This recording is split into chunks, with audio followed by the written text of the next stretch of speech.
Olá, seja bem-vindo ao canal. Meu nome é Paola Peixoto Camargo, eu sou advogada especialista em família e sucessões e no vídeo de hoje a gente vai falar sobre um tema que gera muitas dúvidas, que é o seguinte: inventário após o falecimento de um dos cônjuges. Você sabe o que acontece com os bens? Quem herda o quê?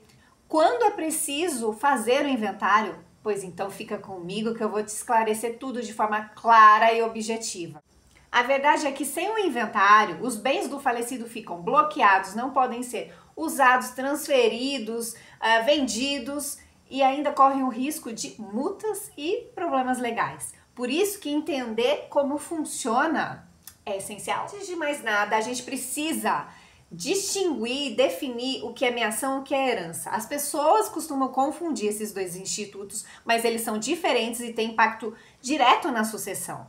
Quando a gente fala em meação, a gente está falando de bens que já pertencem ao cônjuge sobrevivente por conta do regime de bens adotado no casamento. Então a gente não está falando de uma herança, porque aqueles bens já pertencem ao cônjuge sobrevivente. A gente encontra a meação em dois regimes principais aqui no Brasil, que é o regime da comunhão parcial de bens e o regime da comunhão universal de bens, tá? No regime da comunhão parcial de bens, todos os bens adquiridos onerosamente durante o casamento entram na comunhão e passam a pertencer a ambos os cônjuges no percentual de 50% para cada um, e a isso a gente chama de meação.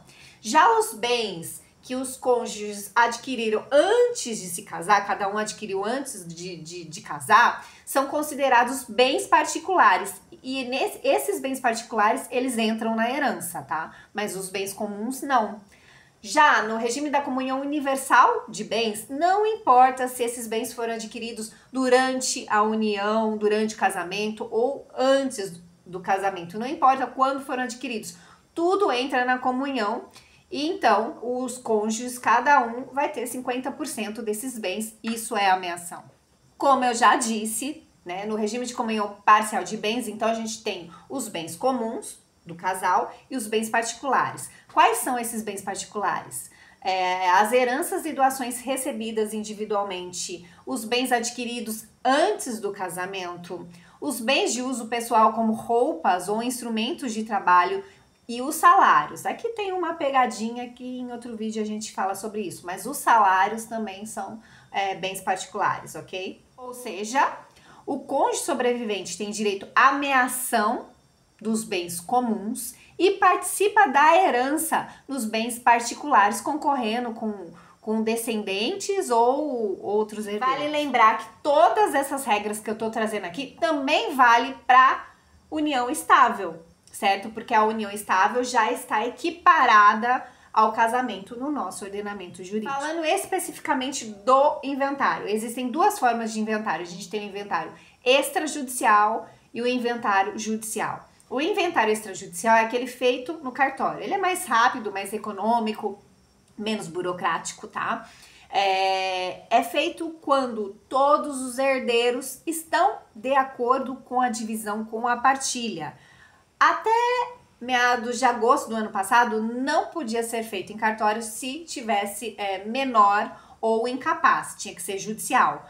Veio uma resolução do CNJ, Conselho Nacional de Justiça, modificou isso e hoje é possível também haver o inventário extrajudicial se houver incapaz ou menor, desde que haja a participação do Ministério Público concordando com o ato. Porque se o Ministério Público se manifestar não concordando, aí tem que ser judicial, tá? Então, o inventário judicial é aquele que tramita perante o Poder Judiciário, perante o juiz, tá?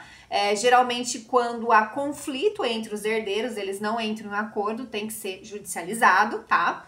Ou quando o Ministério Público, nesses casos de menor ou incapaz, não concordar com que seja feito extrajudicialmente no cartório, então tem que ir para o judicial.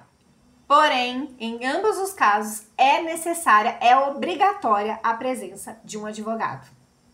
O prazo para abertura do inventário é de 60 dias após o falecimento. Essa é a regra, podendo variar de acordo com a legislação de cada estado. No estado de São Paulo, onde eu estou, é de 60 dias. A maioria dos estados é de 60 dias o prazo, tá? Se não for observado esse prazo, ou seja, Se o inventário não for aberto dentro desse prazo, vai acarretar numa multa que vai incidir sobre o imposto da herança, o ITCMD, tá? E caso não seja realizado o inventário, isso acarreta no bloqueio dos bens. Aí os herdeiros não vão poder usar, não vão poder vender, não vão poder transferir esses bens e vão ter muitos problemas legais. Então, se você está passando por essa situação ou conhece alguém que precisa entender melhor sobre o inventário, procure agora um advogado especialista na área, tá? E no canal eu tô sempre trazendo conteúdo sobre família e sucessões, então se inscreva aqui, ativa o sininho e já compartilha esse vídeo para ajudar outras pessoas a evitarem problemas legais na hora de receber a herança.